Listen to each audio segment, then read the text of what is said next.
여러분 안녕하십니까? 오늘은 제가 유튜브를 연 이유는 요걸 하나 주셨습니다. 이거 뭐 주기도 잘한다고 그랬지만 이게 2017년도 올해 겁니다. 근데 뭐 속 내용은 뭐 지금 뭐 다 백지입니다. 그래서 다 쓸 수 있습니다. 뭐 연도 앞에 찍힌 게 뭐가 중요하겠어요. 그래서 보니까 아주 아주 손에 쫙 달라붙고 쓰기가 좋습니다. 뭐 내년이 2018년도라고 해서 아마 뭐 이제 두 달밖에 안 남았으니까 이걸 그냥 버린 것 같아요. 보니까 아주 괜찮습니다. 아주 띵후합니다. 오늘 이렇게 유튜브를 연 이유는 어떤 분이 건강 검진을 하고 나니까 뭐 죽상동맥경화증이 좀 진행될 것 같습니다. 근데 이게 무슨 얘기냐는 거예요. 그래서 죽상동맥경화증 또 관상동맥경화증 이건 뭐냐 하는 거예요. 우선 관상동맥경화증이라는 것은 심장 근육에 산소와 영양을 공급하는 혈관이 세 가지 이렇게 있는데, 하나는 이러한 혈관들이 좁아지거나 하나는 충분히 심장에 영양을 공급해 주지 못했을 때 나타나는, 즉 그런 현상을 동맥경화증이라고 합니다.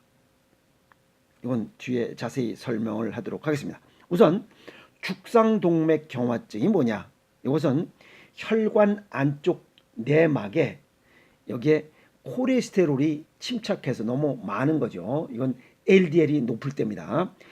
콜레스테롤이 침착하고 여기에 세포 증식이 일어나면 나쁜 것들이 자꾸만 쌓이는 거죠. 이런 것들이 일어나서 죽종이라는 것이 만들어진다. 죽종이라는 뭐예요?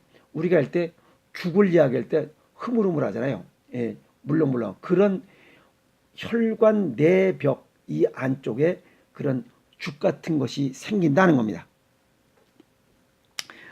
혈관 내부의 죽처럼 이렇게 물러지고 그 주변은 또 이거 터지지 않게 단단하게 쌓도록 되어 있습니다. 그래서 단단한 섬유막인 경화반이라고 하는 것들이 둘러싸이게 되는 것, 이걸 갖다가 죽상경화라고 합니다. 경화는 굳는다는 겁니다. 그래서 죽같이 된 것이 외부는 굳어 있는 것, 이걸 죽상경화라고 합니다. 이런 것들이 불안정하게 이런 것들이 파열되어 혈관 안에, 혈관 내, 이게 딱딱했던 것들이 뭐 터져나겠죠. 점점 쌓이다 보면 이게 터져나가면서 그 안에 찌꺼기들이죠. 이 노폐물, 이게 혈전이 생기고 또 혈관이 이런 것들로 해서 급격하게 좁아지거나 또 이것으로 해서 막히는 거, 이걸 죽상동맥경화증이라고 합니다. 죽상경화는 혈압 상승이나 어떤 협심증 이런 게 나타나지 않지만 죽상동맥경화증에는 혈압이 상승되거나 혈액순환 장애가 생기고 또 더 나아가서 협심증이나 뇌졸중의 발병 위험이 높아진다 하는 겁니다. 그런데 죽상동맥경화증 역시 이러한 협심증이나 이런 것들이 나타나기 전까지는 잘 증상이 나타나지 않고 또 알아차리기가 쉽지 않다는 겁니다. 그러면 동맥경화와 죽상경화는 어떻게 다른가요? 라는 질문을 또 할 수 있습니다. 그래서 정리하면 죽상경화는 주로 혈관 안쪽 막에 콜레스테롤이 침착하고 또 세포 증식이 일어나는 현상이다라고 이렇게 정리할 수 있고, 동맥경화는 주로 혈관의 중간층, 내벽이 아니라 내벽과 바깥 중간층, 이 중간층에 퇴행성 변화가 일어나서 딱딱하게 굳어가는 현상이 발생되고 이로 인해서 혈관의 수축과 이완 작용이 줄어드는 이런 노화 현상을 동맥경화라고 합니다. 이렇게 동맥경화가 진행이 되면 심장에서 피를 내보낼 때 혈압이 증가하고 심장 근육이 두꺼워지는 거죠. 왜? 속 안에 여기 무슨 노폐물들이 많아서 피를 정상적으로 밀 수가 없기 때문에. 그래서 심장 근육이 더 두꺼워지면서 힘을 더 빠르게 밀으려고 하는 이런 현상들이 나타납니다. 그래서 심장이 비대해진다. 또 심근비대증. 주로 뭐 당뇨병이 있는 사람들은 심장 근육이 혈관이 나쁘기 때문에 혈액순환이 안 돼서 심근비대증이 오는 현상과 같은 이야기입니다. 그래서 죽상경화나 동맥경화나 뭐 현상이 비슷하죠. 그래서 죽상경화나 동맥경화를 그냥 혼용해서 쓰는 경우도 많습니다. 지금 다 그냥 혼용해서 쓰죠. 어쨌든 혈관 내에 뭔가가 생기고 그것으로 해서 혈액순환 장애가 생기고 혈전이 생기고 해서 혈관의 탄력이 줄어들어서 혈액순환 장애가 생기면서 혈압이 상승하고 협심증이 생기고 중풍 그다음에 뇌출혈 이런 것들이 오는 그런 위험성 있는 질환을 갖다가 죽상경화와 동맥경화 그래서 혼용해서 쓰고 있다 이렇게 보시면 됩니다. 그러면 죽상경화증이 있으면 어떤 병이 생기나요? 라고 하는 또 질문을 또 합니다. 주로 심장에 피를 공급하는 심장혈관인 관상동맥에 문제가 생깁니다. 관상동맥에 질환이 하나 생기고 주로 뭐 심근경색이 주로 나타납니다. 두 번째는 뇌에 피를 공급하는 뇌동맥에 문제가 생기고 목혈관인 경동맥에 문제가 생기고 콩팥의 신장동맥과 말초혈관까지 이러한 노폐물들이 끼고 이러다 보면 다양한 혈관 질환이 발생하게 되는 것입니다. 이 결과 협심증이 심근경색 등의 이러한 심혈관 질환증이 발생할 수 있고 또 뇌 속에서는 뇌졸중, 중풍이죠. 뇌경색 이런 증상이 나타나고 더 심하면 뇌출혈도 발생할 수 있습니다. 또 신장에 무수히 많은 모세혈관들이 여기에 분포되어 있는데 여기에 또 문제가 생겨서 신장 기능이 떨어지면서 신부전이 생기고 그 다음에 허혈성 사지 질환이 발생한다. 즉 이 손발끝에 이러한 산소와 영양 공급이 제한되는 이러한 증상들이 나타난다. 그리고 수족냉증, 그 다음에 저리거나 찌릿찌릿하거나 하는 이런 증상들이 나타난다. 이렇게 정리할 수가 있습니다. 그러면 죽상동맥경화증은 어떤 경우에 잘 발생하나요? 그 근원을 또 따지고 들자고 또 들이댑니다. 발병인자를 서양의학적으로는 원인을 밝히지 못하고 있습니다.